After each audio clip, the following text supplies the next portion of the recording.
Shalom,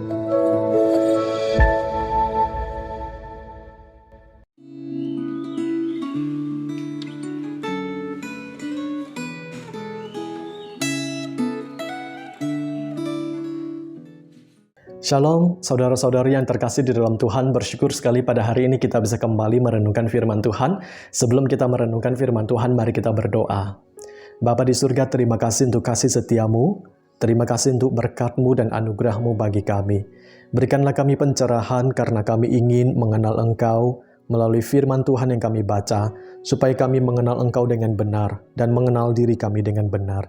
Dan berikanlah kami kekuatan agar kami dapat mengaplikasikan firman Tuhan di dalam kehidupan kami sehari-hari. Di dalam nama Tuhan Yesus kami berdoa. Amin. Renungan kita pada hari ini diambil dari kitab Yeremia pasal yang ke-30. Kita tidak akan membaca semua ayat, tetapi kita membaca dari ayat 12 sampai ayat yang ke-17 bagian A. Demikian bunyi firman Tuhan. Sungguh beginilah firman Tuhan, penyakitmu sangat payah, lukamu tidak tersembuhkan. Tidak ada yang membela hakmu, tidak ada obat untuk bisul. Kesembuhan tidak ada bagimu. Semua kekasihmu melupakan engkau. Mereka tidak menanyakan engkau lagi. Sungguh aku telah memukul engkau dengan pukulan musuh, dengan hajaran yang bengis, karena kesalahanmu banyak, dosamu berjumlah besar. Mengapakah engkau berteriak karena penyakitmu? Karena kepedihanmu sangat payah, karena kesalahanmu banyak, dosamu berjumlah besar. Maka aku telah melakukan semuanya ini kepadamu. Tetapi semua orang yang menelan engkau akan tertelan, dan semua lawanmu akan masuk ke dalam tawanan. Orang-orang yang merampok engkau akan menjadi rampokan, dan semua orang yang menjara engkau akan kubuat menjadi jarahan. Sebab aku akan mendatangkan kesembuhan bagimu. Aku akan mengobati luka-lukamu. Demikianlah firman Tuhan. Di dalam pasal 30 ini, Nabi Yeremia mengatakan bahwa dosa itu seperti penyakit. Dia menggunakan istilah-istilah seperti ini. Penyakitmu sangat payah, lukamu tidak tersembuhkan, tidak ada obat untuk bisul, kesembuhan tidak ada bagimu, engkau berteriak karena penyakitmu. Orang berdosa tidak dapat disembuhkan dengan cara menjadi orang yang baik.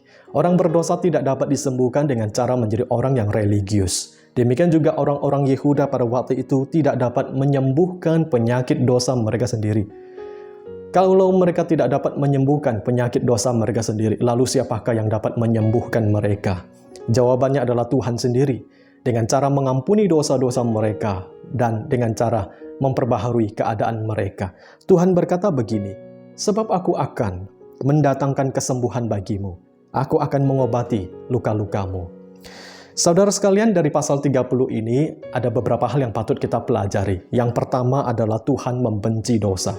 Dosa adalah masalah yang sangat serius. Jika dosa itu bukan masalah yang sangat serius, maka Tuhan tidak perlu mempermasalahkannya. Jika dosa itu bukanlah masalah yang serius, maka Tuhan tidak akan menyinggungnya. Justru dosa adalah masalah yang sangat serius dan Tuhan seringkali mempermasalahkannya. Dosa itu mendatangkan penderitaan. Dosa itu mendatangkan kesusahan. Dan yang lebih mengerikan adalah dosa itu mendatangkan kematian. Secara fisik, secara rohani, dan juga secara kekal. Kemudian yang kedua, Tuhan membenci orang yang berbuat dosa, dan Tuhan pasti akan menghukum orang-orang yang melakukan dosa. Tuhan bisa memakai cara apa saja untuk menghukum orang-orang yang melakukan dosa. Misalnya Tuhan mendatangkan sakit penyakit, Tuhan mendatangkan peperangan, Tuhan membuat usahanya gagal, atau Tuhan membuat hidupnya tidak beruntung, dan sebagainya. Kemudian yang ketiga, Tuhan itu baik, Tuhan itu kasih. Kita tidak habis pikir mengapa Tuhan mau mengampuni orang-orang yang berdosa dan mengapa Tuhan mengasihi orang-orang berdosa. Di satu sisi Tuhan itu membenci orang berdosa. Lalu di sisi yang lain Tuhan mengasihi orang yang berdosa. Ini bukan kontradiksi, tetapi ini adalah paradoks. Paradoks adalah dua hal yang tampaknya bertentangan, tetapi sebenarnya tidak. Tuhan membenci orang berdosa karena Dia kudus. Dan di sisi lain Tuhan mengasihi orang berdosa karena Ia baik.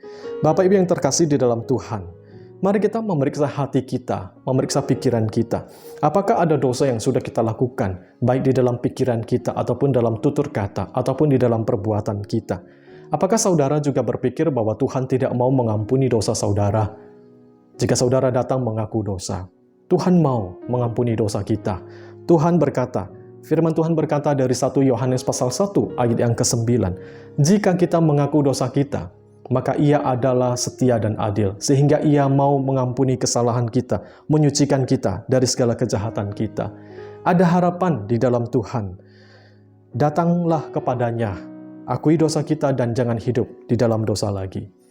Kemudian apakah saudara adalah orang baru dan ingin mengetahui bagaimana caranya supaya saya dapat diselamatkan?